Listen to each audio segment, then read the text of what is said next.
Tiene la palabra el diputado Juan Cabandier. Gracias, presidente.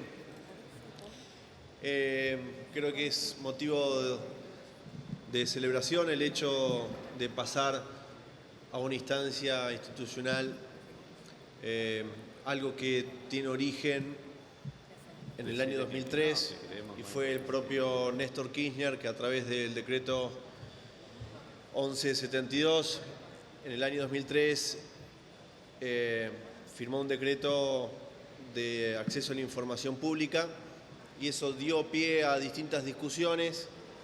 Incluso hubo tratamiento de un intento de ley que finalmente no prosperó, tanto en la Cámara de Diputados como también en el Senado.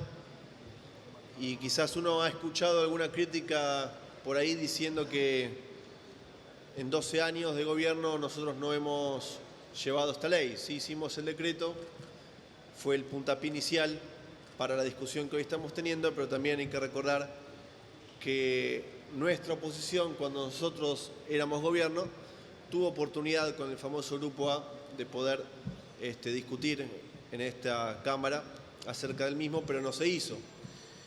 Y en ese sentido, quiero referirme quizás a algunos de los aspectos importantes en la discusión que tiene que ver con los aportes que ha tenido el dictamen de minoría y sobre todo aquello que está referido a esta serie de excepciones que se establecen en el proyecto de mayoría, que son tan ambiguas y son tantas que desnaturaliza a nuestra forma de ver la esencia del proyecto y la sustancia que tiene que tener un proyecto como la creación de un ente de acceso a la información pública. En el mismo sentido, creo que estas excepciones son de alguna manera como contradictorias con la esencia que se busca al respecto. Y también podríamos decir que los plazos establecidos ante los requerimientos, el proyecto de ley establece que sean 15, sean 20, siendo que nosotros incluso son 15, siendo que el decreto de Néstor Kirchner eran 10 días, me parece que eso es algo también para poder rever.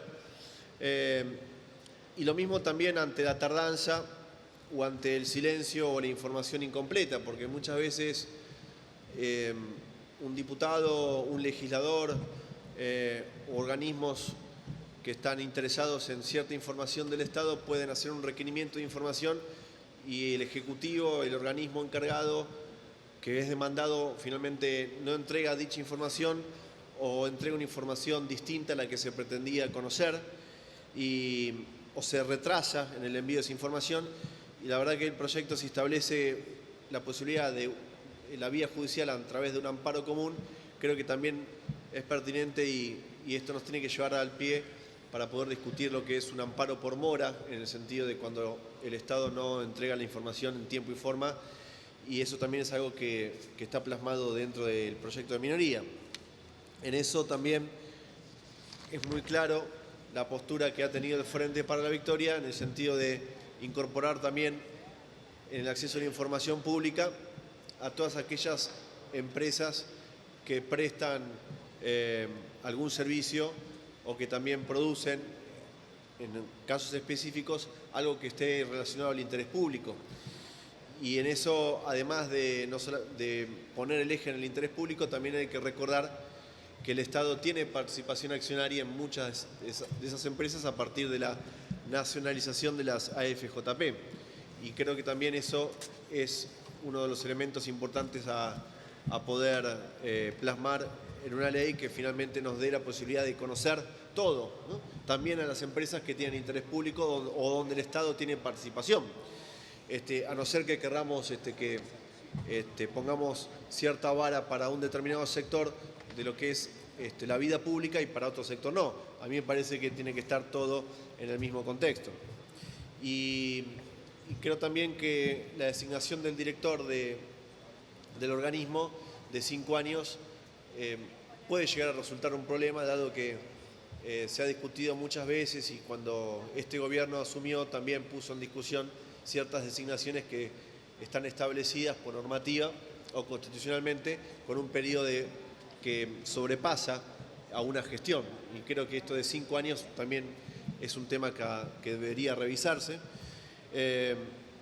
Y también, por último, presidente, creo que también es bueno que reflexionemos que el hecho de esta ley no es la panacea, porque publicar datos no significa ser transparente. Y esto quiero hacer un especial hincapié. Publicar datos no habla de combate a la corrupción o de transparencia. Uno no es transparente porque pone una web donde publica las licitaciones. Y creo que hay casos suficientes como para poder explicarlos. En el distrito donde yo vivo, que es la Ciudad de Buenos Aires, durante el año pasado se han publicado muchos contratos con distintas radios o medios de comunicación de distintas partes del país, y finalmente la denuncia de esos dueños de medios de comunicación dijeron que nunca habían recibido plata, pero sin embargo estaban publicados, había acceso a la información pública, había una linda página web, pero después el actual presidente dijo que fue un error de carga. Y si hablamos en ese sentido, también uno puede decir, el mismo presidente no publicó, dejó establecido en su declaración jurada sus empresas offshore. O uno puede decir que es muy buena la información, pero a 5 meses de gobierno todavía no tenemos IPC. Entonces, me parece que estas también son cosas para reflexionar, el hecho de que el acceso a la información no significa transparencia per se. Gracias, presidente. Gracias, diputado.